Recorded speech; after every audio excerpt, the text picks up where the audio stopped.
சிம்மம் ராசி அன்பர்களுக்கு உரிய குரு பயிற்சி பலன்கள் 2024 மே மாதம் நடக்கக்கூடிய குரு பயிற்சியில் உங்களுக்கு என்ன மாதிரியான பலன்கள் கிடைப்பதற்குரிய வாய்ப்புகள் இருக்கிறது அப்படிங்கிறத இந்த பதிவில் பார்க்க போகிறோம்.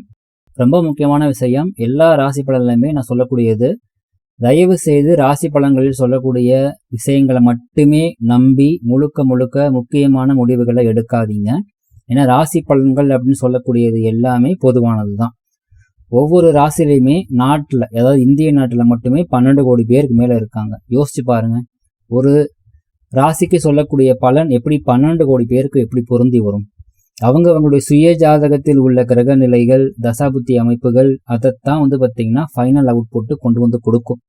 ராசி பலன்கள் அப்போ எதுக்கு சார் பார்க்கணும் அப்படின்னா, என்னென்ன விஷயங்கள்ல உங்களுக்கு நன்மைகளோ தீமைகளோ கிடைப்பதற்கு வாய்ப்புகள் இருக்குது, எந்தெந்த விஷயங்கள்ல நீங்க கவனமா இருக்கணும், எந்தெந்த விஷயங்கள்ல நீங்க எச்சரிக்கையா இருக்கணும், எந்தெந்த விஷயங்கள் உங்களுக்கு சாதகமா இருக்கிறதுக்குரிய வாய்ப்புகள் இருக்குது அப்படிங்கிறத தெரிஞ்சுக்கிறதுக்காகத்தானே தவிர, சரிங்களா, முழுக்க இது மட்டும்தான் நடக்கும், இதுல சொல்லப்பட்டது மட்டும்தான் நடக்கும், அது நல்லதாக இருந்தாலும் சரி கெட்டதாக இருந்தாலுமே சரி, ஜாதகப்படி எதுவுமே பார்க்க தேவையில்லை அப்படிங்கிற மைண்ட் செட்டை தயவு செஞ்சு விட்டுருங்க. ஏன்னா இன்னைக்கு பொதுவாக இன்னைக்கு எக்கச்சக்கமான ஜோதிடர்கள், இன்னும் சொல்லப்போனா நல்லா பார்த்தீங்கன்னா பெரிய லெவல்ல இருக்கிற ஜோதிடர்கள் கூட செய்யக்கூடிய பார்த்தீங்கன்னா இந்த ராசி பலன்கள் எப்படி இருக்குது அப்படின்னா, அந்த தெலுங்கு படங்கள்ல வரக்கூடிய சண்டை காட்சிகள் மாதிரி ரொம்ப ஓவர் பில்டப்பா இருக்குது. அதாவது ரொம்ப பார்த்தீங்கன்னா சிம்பிளா சொல்ல வேண்டிய விஷயத்த ரொம்ப பெருசா பில்டப் பண்ணி தான் சொல்றாங்க. அமோகமா இருக்கும், அற்புதமா இருக்கும், அதிர்ஷ்டம் அள்ளி கொடுக்க போகுது, கூரையை பிச்சுட்டு கொடுக்க போகுது, ஓஹோன்னு இருக்க போறீங்க, இத்தனை வருஷம் கழிச்சு ஆஹான்னு வாழ போடுறீங்க, ராஜயோகம் வருது, மகாராஜயோகம் வருது, மகா தனயோகம் வருது, உங்களுடைய வாழ்க்கையே அப்படியே தலைகீழா சூப்பரா மாறப்போகுது. இது எல்லாமே கேட்கறதுக்கு தான் நல்லா இருக்குமே தவிர, சுய ஜாதகத்தில் அதுக்கு என்ன அமைப்புகள் இருக்குதோ அந்த அளவுக்கு தான் உங்களுக்கு கிடைக்க பெறும். இதே மாதிரி தான் போன வருஷமும் சொல்லியிருப்பாங்க. ஸோ அந்த போன வருஷம் உங்களுக்கு சொல்லப்பட்ட பலன்கள் எப்படி கிடைச்சிச்சுங்கிறத யோசிச்சு பார்த்தீங்கன்னாலே கொஞ்சம் பொறுமையா உங்களுக்கு இதெல்லாம் பார்த்தீங்கன்னா நம்புற மாதிரியாங்க இருக்குது அப்படிங்கிற விஷயம் உங்களுக்கு புரிஞ்சிடும். நல்ல பலன்கள் கிடைக்கவே கிடைக்காதா சார் அப்படின்னா, கண்டிப்பாக ஜாதகப்படி உங்களுக்கு என்ன பலன்கள் கிடைக்கணுமோ அது கிடைக்கும். அதுல எதுக்கெல்லாம் வாய்ப்பு இருக்குதுங்கிறது தான் ராசி பலன், சரிங்களா? ஸோ அந்த ராசி பலனை பொறுத்தளவு இந்த வருடம் குரு பயிற்சி காலகட்டத்தில் குரு பகவான் உங்களுடைய ராசிக்கு 10ஆம் இடத்துல அமர்கிறார். 2ஆம் இடத்தை பார்க்குறாரு, 4ஆம் இடத்தை பார்க்குறாரு, 6ஆம் இடத்தை பார்க்குறாரு. ஸோ பொருளாதாரம் சார்ந்து நல்ல ஒரு சப்போர்ட் இருக்கக்கூடிய வகையில் குரு பயிற்சி அப்படிங்கிறது இருக்குது. ஸோ அந்த குரு பயிற்சி சொல்லப்படக்கூடிய நல்ல பலன்கள் ஆகட்டும் கெட்ட பலன்கள் ஆகட்டும் அப்படியே உங்களுக்கு கிடைக்குங்கிறதுக்கு உத்தரவாதம் கண்டிப்பாக கிடையாது. அதில் எப்படி கிடைக்கும், எவ்வளவு கிடைக்கும் அப்படிங்கிறத உங்களுடைய சுயஜாதகம் தான் தீர்மானம் பண்ண போகுது. ஸோ நல்ல பலன்கள் கிடைக்குமா கெட்ட பலன்கள் கிடைக்குமா எப்படி கிடைக்குங்கிறதையும் இந்த பதிவில் நான் உங்களுக்கு சொல்லிடுறேன், சரிங்களா? ஸோ பதிவை முழுசாக பாருங்க. ரொம்ப முக்கியமாக பார்த்தீங்கன்னா அதிர்ஷ்டம் அள்ளி கொடுக்க போகுது அப்படிங்கிற மைண்ட் செட்டில் பார்த்தீங்கன்னா பலன்கள் பார்த்தீங்கன்னா கேட்கறதுக்கு தயாராக இருக்கீங்கன்னா தயவு செஞ்சு பதிவை ஸ்கிப் பண்ணிட்டு போயிருங்க. நான் சொல்லக்கூடியது மேக்சிமம் உங்களுடைய சுயஜாதக பலனோடு ஒத்து வரக்கூடிய வகையில தான் பலன்கள் பார்த்து இந்த ராசி பலன்ல பதிவு பண்ணுவேன். சரி, ராசி பலனை பொறுத்தளவு குரு பகவான் 10ஆம் இடத்துல அமைகிறார். ஸோ 10ஆம் இடம் என்று சொல்லக்கூடியது தொழில் ஸ்தானம். ஸோ இந்த இடத்துல பார்த்தீங்கன்னா குரு பகவான் அமரும் பொழுது அந்த சுப அப்படிங்கிற ஒரு அமைப்புல, அதாவது அந்த இடத்துக்கு பாசிட்டிவ் கிடைக்கக்கூடிய ஒரு அமைப்புல தொழில முன்னேற்றம் அப்படிங்கிறது மிக சிறப்பாக இருக்கக்கூடிய வகையில இருக்கும். தந்தையின் மூலம் அடுத்த கட்ட உயர்வு நோக்கி செல்ல முடியும். பூர்வீகம் விட்டு வேறு இடத்துல பார்த்தீங்கன்னா இருக்கிறவங்களுக்கு மிக நல்ல ஒரு யோகம் அப்படிங்கிறது கிடைக்கும். உங்களுடைய பல நாள் பிரச்சனைகள் முடிவுக்கு வரக்கூடிய காலகட்டமாக இருக்கும். வீட்டில் உங்களுடைய இஷ்ட தெய்வத்தை வைத்து நித்தமும் பூஜை செய்யக்கூடிய நபர்களுக்கு மிக நல்ல மாற்றம் கிடைக்கக்கூடிய ஒரு காலகட்டம். சிலருக்கு திருமண வாழ்வில் பிரிவினை தந்திருக்கக்கூடிய நிலையில புதிய நபரின் வருகையால் இன்னொரு திருமணம் குறித்து யோசிக்கக்கூடிய ஒரு காலகட்டமாகவும் இருக்கும்.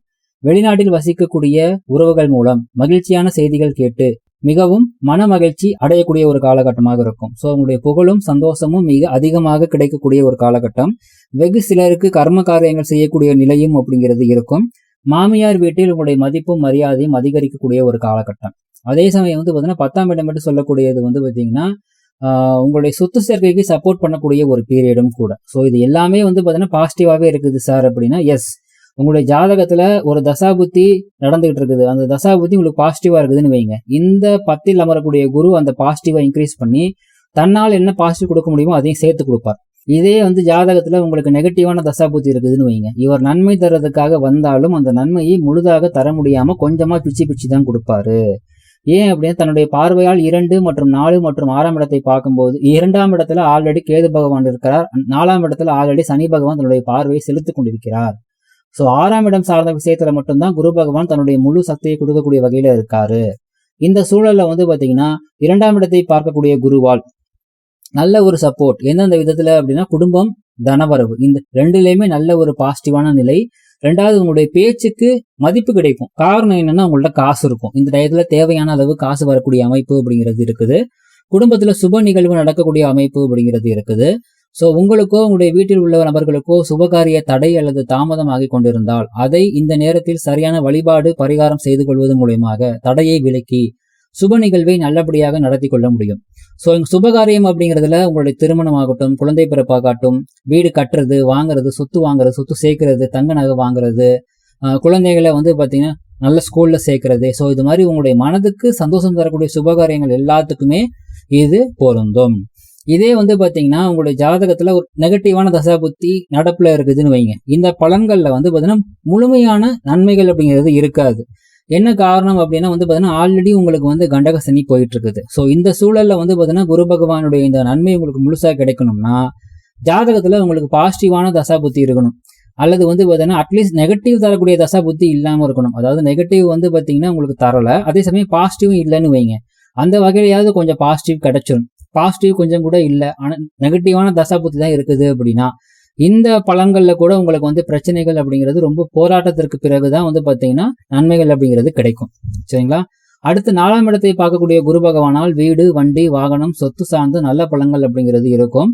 ஸோ வந்து பாத்தீங்கன்னா வீடு கட்டுறதுக்கு, வீடு வாங்குறதுக்கு, வண்டி வாங்குறதுக்கு, வண்டி வந்து மாத்துறதுக்கு, தங்க நகைகள் வாங்குறதுக்கு, தங்க நகைகள் வந்து பாத்தீங்கன்னா அடகு வச்சதை மீட்பதற்கு, பிள்ளைகளுடைய சந்தோஷத்திற்கு செலவு பண்ணுவதற்கு, பூர்வீகத்திலிருந்து தள்ளியிருப்பவர்களுக்கு நல்ல சுப செலவுகள், கோவில் திருப்பணிகள் அப்படின்னு எல்லா வித பாசிட்டிவான பலன்களும் உங்களுடைய சுகஸ்தானத்தை வந்து பாத்தீங்கன்னா வலுப்படுத்தக்கூடிய நிலையில நீங்க சந்தோஷமாக இருக்கக்கூடிய எல்லா பலன்களும் உங்களுக்கு வந்து பாத்தீங்கன்னா பாசிட்டிவ் ஆகுது. பட் இந்த பாசிட்டிவ் முழுசா கிடைக்கணும்னா கண்டிப்பா உங்க ஜாதகத்துல பாசிட்டிவான தசா புத்தி நடப்புல இருக்கணும். இல்ல அப்படின்னா இது கைக்கு எட்டி வாய்க்கு எட்டாமல் போகக்கூடிய அமைப்புகள் தான் இருக்குது. அப்ப என்ன பண்ணும், வீடு, வண்டி, வாகனம், சொத்து சார்ந்து பிரச்சனைகள் இருக்குதுன்னா அந்த பிரச்சனைகள் முழுதாக தீராது, பாதி மட்டும்தான் தீரும், பாதி அப்படியே பெண்டிங்ல இருக்கும். ஸோ இப்போ வீடு மாத்துறதுக்காக பிளான் பண்றீங்கன்னா வேற வீட்டுக்கு போனா கூட இப்ப இருக்கிற வீட்டுல பிரச்சனை இருக்குதுன்னா இன்னொரு வீட்டுக்கு போகும்போது பிரச்சனை குறையுமே தவிர பிரச்சனை முழுசாக தீராது. அதே சமயம் வந்து பாத்தீங்கன்னா தங்க நகைகள் வந்து பாத்தீங்கன்னா அடகு வச்சதை ஒரு பாதி நகையை உங்களால மீட்க முடியும், பாதி நகைகள் மறுபடியும் அடகுல தான் இருக்கும். ஸோ கோவில் திருப்பணியை பொறுத்தளவு வந்து பாத்தீங்கன்னா ஒரு குறிப்பிட்ட அமௌண்ட் தரேன்னு சொல்லியிருப்பீங்க, ஆனா பாதி அமௌண்ட் தான் உங்களால கொடுக்க முடியும். ஸோ அப்போ வந்து பாத்தீங்கன்னா ஒரு கெட்ட பேர் வருவதற்கு வாய்ப்பு உண்டு. ஸோ அப்போ அதனால என்ன பண்ணணும்னா என்னால முடிஞ்ச அளவுக்கு பண்றேன் அப்படிங்கிற மாதிரி விஷயம் கொடுக்கணும், வாக்கு தர கூடாது. ஸோ உங்களுக்கு இந்த விஷயங்கள் சார்ந்து பலன்கள் உண்டு குரு பகவானுடைய ஒரு பார்வையால். அந்த பலன்கள் நன்மையாக உண்டா அல்லது தீமையாக கிடைக்குமா அப்படிங்கிறத யார் ஃபைனல் அவுட் கொடுக்க போறாங்கன்னா உங்க ஜாதகம் தான், உங்க ஒவ்வொருத்தருடைய ஜாதகம். அடுத்ததா 6ஆம் இடத்தை குரு பகவான் பார்க்கிறார். இந்த இடத்துல வந்து பாத்தீங்கன்னா உங்களுடைய உழைப்பு அதிகமாகும், உழைப்புக்கு தகுந்த ஊதியம், வருமானம் இன்க்ரீஸ் ஆகும். ஸோ உங்களுடைய எதிர்காலம் சிறப்பாக இருப்பதற்குரிய அஸ்திவாரம் வந்து ரொம்ப சிறப்பாக வந்து பார்த்தீங்கன்னா இப்போ கிரியேட் ஆகும். தொழிலாகட்டும், வேலையாகட்டும், எல்லா விதத்திலையுமே வந்து பார்த்தீங்கன்னா உங்களுடைய முயற்சிகள் நல்ல சக்சஸ் கொடுக்கும். பட் இதே வந்து பார்த்தீங்கன்னா நெகட்டிவான ஒரு தசாபுத்தி கனெக்ட் ஆயிடுச்சுன்னு வைங்க ஜாதகத்துல, உங்களுடைய உழைப்புக்கு தகுந்த வருமானமும் அங்கீகாரமும் கிடைக்காது. என்னதான் நீங்க உழைச்சாலும் வந்து பாத்தீங்கன்னா உங்களுடைய முன்னேற்றம் அப்படிங்கிறது எந்த லெவல்ல இல்லாம அப்படியே டவுன்லயே இருக்கும். ஸோ உங்களுடைய இன்புட்டு எக்கச்சக்கமா கொடுத்தாலும் அவுட்புட் அப்படிங்கிறது வந்து பாத்தீங்கன்னா கொஞ்சமா கொடுக்கும். சரிங்களா? ஸோ அந்த கத்தையா கொடுப்பாருன்னு பார்த்தா ஒத்தையா கொடுக்குறாரு அப்படிங்கிற மாதிரி உங்களுடைய இன்புட் எக்கச்சக்கமா இருக்கும், அவுட்புட் ரொம்ப குறைவா இருக்கும். இருந்தாலும் உங்களுடைய எதிர்காலத்துக்கு தேவையான அஸ்திவாரம் இந்த காலகட்டத்துல தான் இருக்குங்கிறதுனால உங்களுக்கு ஒத்தையா கிடைச்சாலும் பரவாயில்ல, அதாவது கம்மியா கிடைச்சாலும் பரவாயில்ல, மறுபடியும் உங்களுடைய உழைப்பில் கவனம் செலுத்தி கொண்டே இருங்கள்.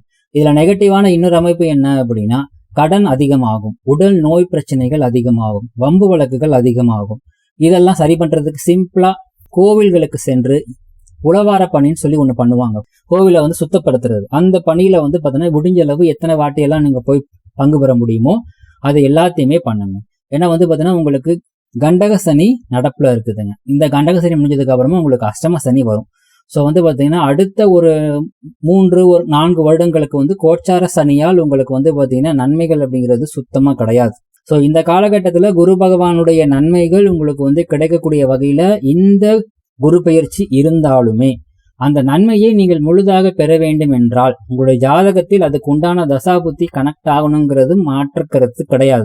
தசாபுத்தியை தாண்டி கோச்சாரத்துல ஒரு பலன் முழுசாக பெருசாக கொடுக்க முடியாது. அப்படி கொடுக்கிறார் அப்படின்னா அது கொஞ்சமா தான் கிடைக்கும். குரு பகவான் மட்டுமே உங்களுக்கு ஒட்டுமொத்த எல்லா நல்லதையும் கொண்டு வந்து கொடுக்க முடியாது. ஸோ அதனால பார்த்தீங்கன்னா சிம்ம ராசிக்கு கூரையை பிச்சுட்டு கொடுக்க போகுது, அள்ளி கொடுக்க போகுது அப்படிங்கிறபடியான பலன்களை கேட்டு ஆர்வ கோளாறுல அகலக்கால் வச்சு மாட்டிக்காதீங்க. வாழ்த்துக்கள்.